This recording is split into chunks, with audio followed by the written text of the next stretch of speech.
Hoofnuus vanaand. Die Suid-Afrikaanse en Eswatini regerings is in gesprekke om 2 verdagtes in die AKA-moordsaak te laat uitlewer.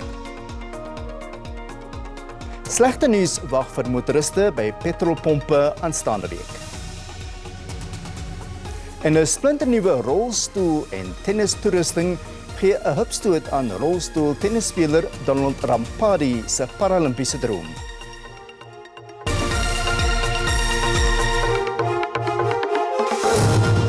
Goeienaand en welkom by die bulletin.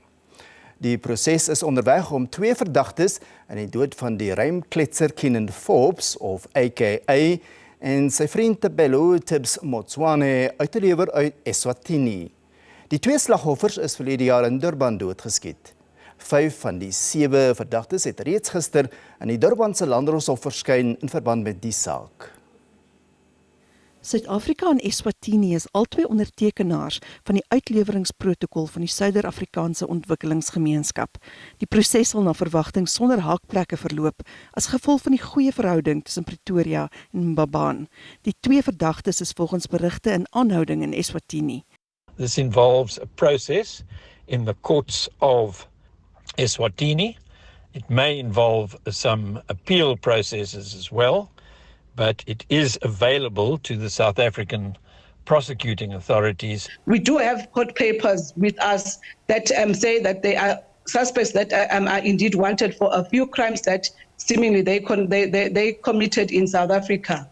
Die dood van Forbes en Motswane verlede jaar het Suid-Afrika geruk. It's a sad situation to come here and see people that could do such a pain to the nation. I've never seen such a collective pain of the nation. Lydens die SAOG uitleweringsprotokol kwalifiseer 'n oortreding vir uitlewering indien dit eerstens 'n strafbare oortreding is in al 2 lande. Die betrokke straf in albei lande moet ook minstens 1 jaar tronkstraf of ander aanhouding behels. Ondertekenaars het onderneem om in kwalifiserende gevalle sonder vertraging te reël dat die betrokkene oorhandig word. Die man wat daarvan beskuldig is dat hy die Wes-Kaapse landdros Romy van Rooyen 2 jaar gelede verwrig het, is in die Hooggeregshof in Kaapstad skuldig bevind aan moord. Van Rooyen is in September 2022 in 'n huis in die Marina de Gama veiligheidskompleks naby Muizenberg vermoor. Van Rooyen se susterskind, Cassidy Hartzenberg, se skuldig bevinding volg nadat hy 'n pleit en vonnisooreenkoms aanvaar het. Hy het skuldig gepleit dat hy die landdros vermoor en ook haar motor gesteel het. Die 20-jarige Hartzenberg is tot 20 jaar gevangenisstraf gevonnis vir die moord op Van Rooyen en 6 jaar vir motordiefstal. Die vonnisse sal gelykertyd uitgedien word. Die nasionale vervolgingsgesag het die pleit en vonnisooreenkoms verwelkom. It's a sad day, then that's a reality that gender-based violence and attacks on women and children are a reality and they affect almost everyone, including us on the side of the law. As you will know that Romy fought against this type of violence which end up affecting her, sending people to prison for crimes like this, only for her to be a victim of such a crime. 'n Aanklag van roof met verswarende omstandighede is laat vaar nadat Hartzenberg die pleit en vonnisooreenkoms aanvaar het. Corbin August, SABC Nuus, Kaapstad.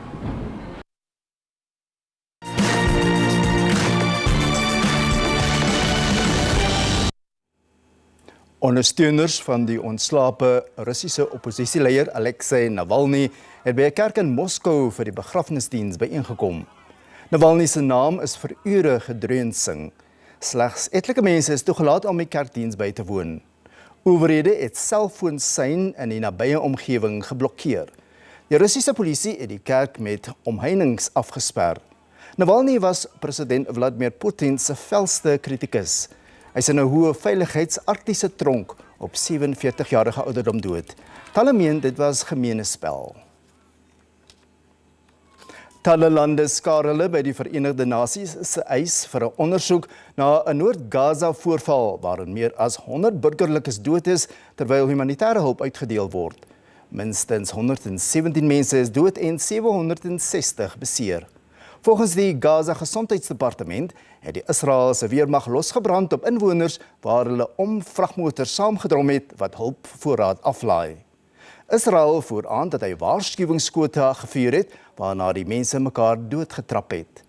Die VN-sekretaris generaal Antonio Guterres, die Europese Unie en China het die voorval ten strengste veroordeel. Die VSA eis meer inligting en die Franse president Emmanuel Macron beskuldig Israel daarvan dat hy burgerlik is teiken. Die parlement win regsadvies in oor of hy moet voortgaan met die SABC-wetsontwerp en of dit aan die volgende administrasie moet oorlaat.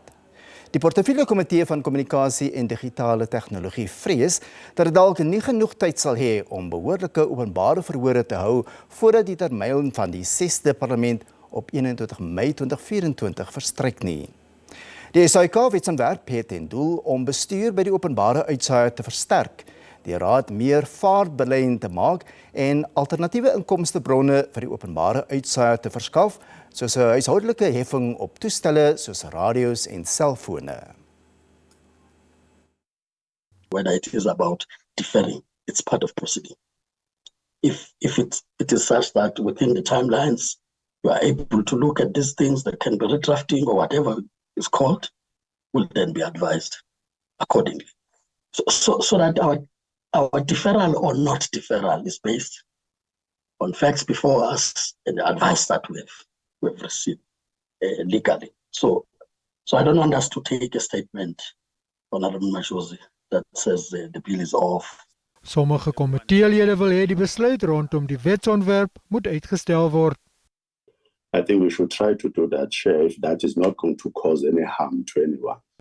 Before we have public participation, before we have legal opinions, before we have received all documentation pertaining to this SABC bill, and Chair, believe you me, I have been following this with an absolute eagle's eye. I have not received every piece of documentation that has been sent into this committee regarding the bill. En die netelige kwessie van die befondsingsmodel is nog hangend.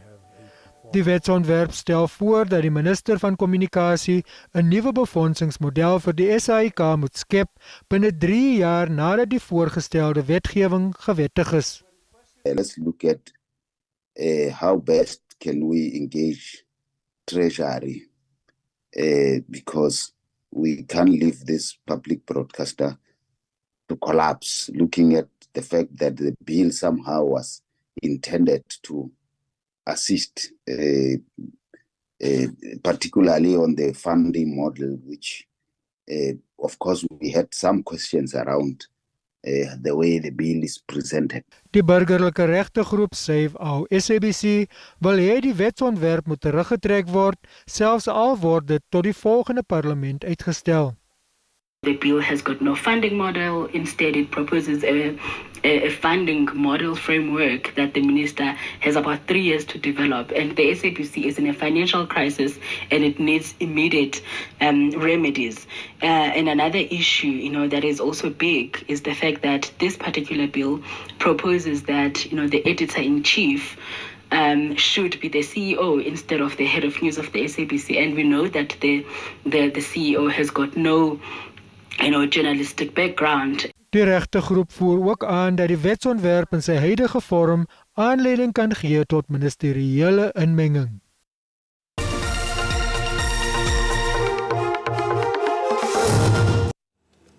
Welkom terug. President Cyril Ramaphosa, die adjunkminister van Kleinsakeontwikkeling, die P.O. Peters, amptelik geskort. Dit volg na 'n bevinding van die parlementêre gesamentlike komitee oor etiek en ledebelange dat Peters die etiese kode in haar vorige ampt as minister van vervoer oortree het. Die skorsing sonder salaris het eergister in werking getree en duur tot die 28ste van die maand. Die gesamentlike komitee oor etiek en ledebelange het in Oktober verlede jaar aanbeveel dat sy vir 'n kwartaal verbied word om enige parlementêre sittings by te woon. Dit het gevolg na 'n klag wat deur die aktiviste Zaki Ahmad en Zukiswa Fokazi ingedien is. Daarin voer hulle onder meer aan dat Peters versuim het om 'n uitvoerende hoof vir die passasiersspooragentskap PRASA aan te stel, nadat sy die direksie op onreëlmatige en irrasionele wyse afgedank het, omdat hulle glo ondersoeke na beweerde korrupsie gelas het. Die komitee het ook bevind dat sy die etiese kode oortree het, deurdat sy versoek het dat PRASA se busse gebruik word vir ANC-geleenthede sonder dat sy gereël het dat die party daarvoor betaal. Die Vryheidsfront Plus gaan môreoggend 10:00 sy manifest by die Hartveld Arena oor kan die Voortrekker Monument bekendstel. Die VF Plus is die 5de grootste party in die land. In 2019 het die party aansienlike getal DA-stemme gewen en het volgens die munisipale verkiesings sy getalle aansienlik gegroei. Met 2,38% stemme het die party 10 setels in die nasionale vergadering verseker. Na 'n onlangse tussenverkiesing in Bilabela in Limpopo kon die VF Plus daarin slaag om 'n wijk by die DA oor te neem.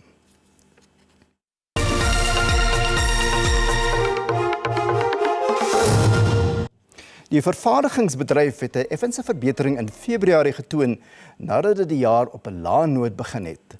Volgens Absa se aankope bestuursindeks of PMI het die indeks van 43,6 punte in Januarie tot 51,7 punte verlede maand gestyg.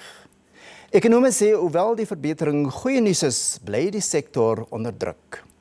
Slegs een van die 5 onderafdelings waaruit die PMI bestaan, naamlik die een wat verskaffers se vertoning meet, was bo 50 punte. 'n Meting van onder 50 dui op 'n inkrimping in die sektor, terwyl 'n telling bo 50 groei aandui.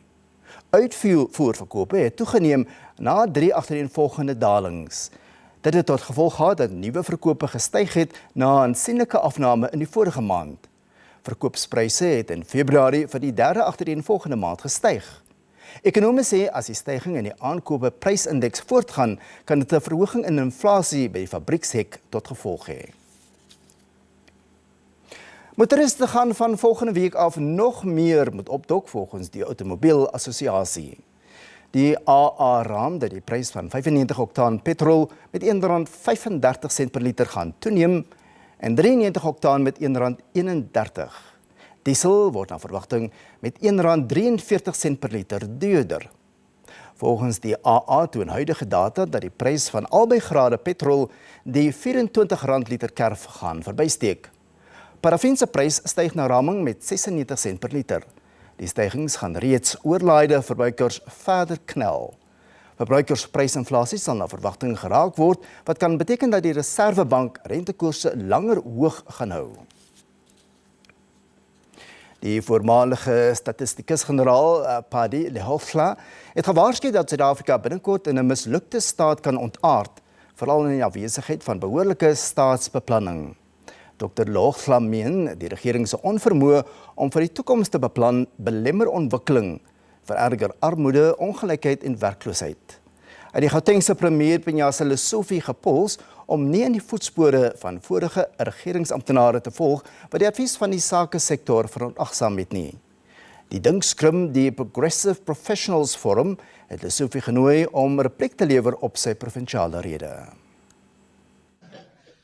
Lehohla het afgevaardigdes herinner dat oud-president Jacob Zuma in 2015 nie ag geslaan het op vermaanings dat die 9-puntplan nie sou werk nie.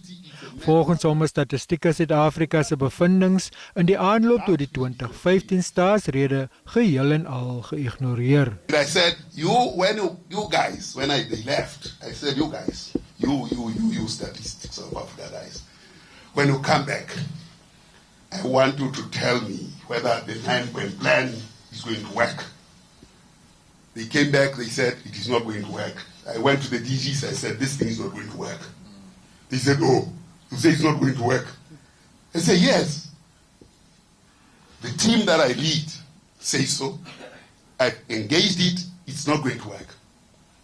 And Mujorozi went and read the State of the Nation address. We now know that it didn't work. Die forum het Lesufi gewaarsku dat korrupsie en die gebrek aan verantwoording die Gautengse ANC in die komende verkiesing kan kelder. The consequences of inaction are severe. They may lead to hyperinflation, wholesale looting, and potential ignominious defeat of the ANC in Gauteng. The Mikkelstrata represented by PPF employ you and demands that we must do away with the just rhetoric. We call for a fair process in availing opportunities. Die premier glo die finansiële sektor het goud verbygesteek as Gauteng se vernaamste rolspeler.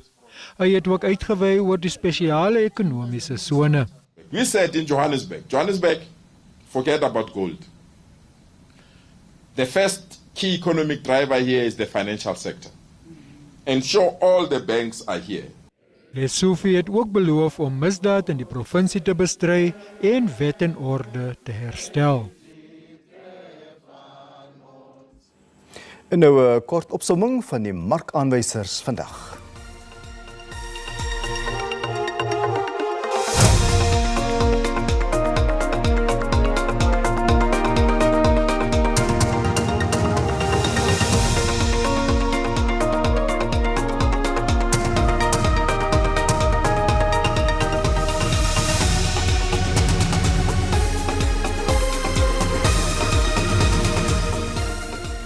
Ja, sportnuus volg net hierna, so bly ingeskakel.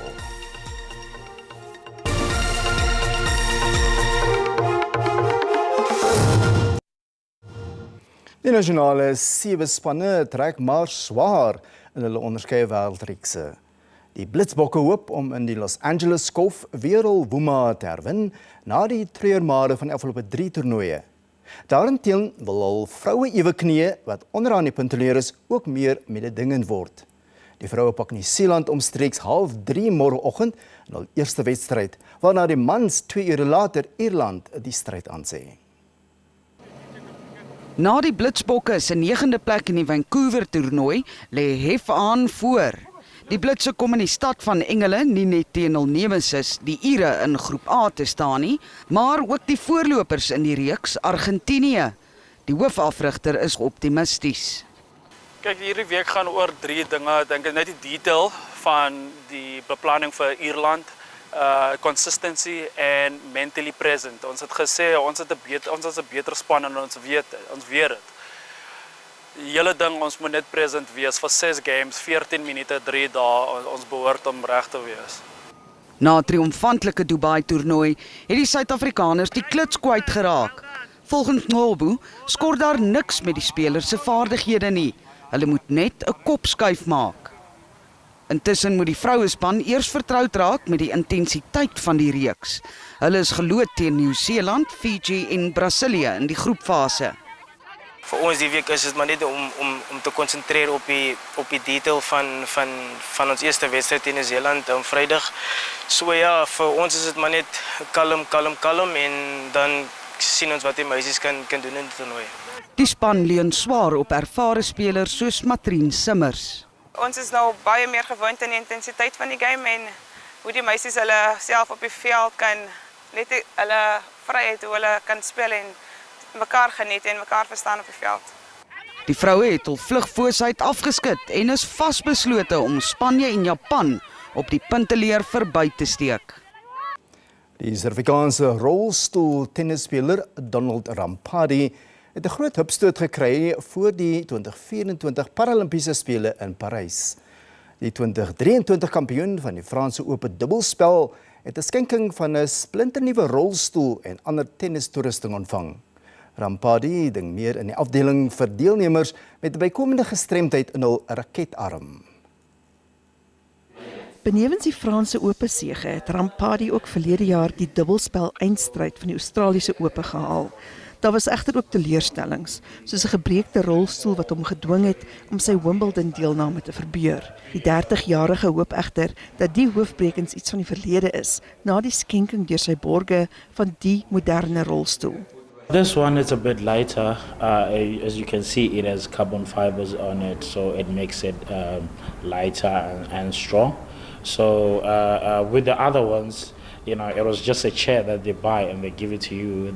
So with this one, I did measurements. So this is me.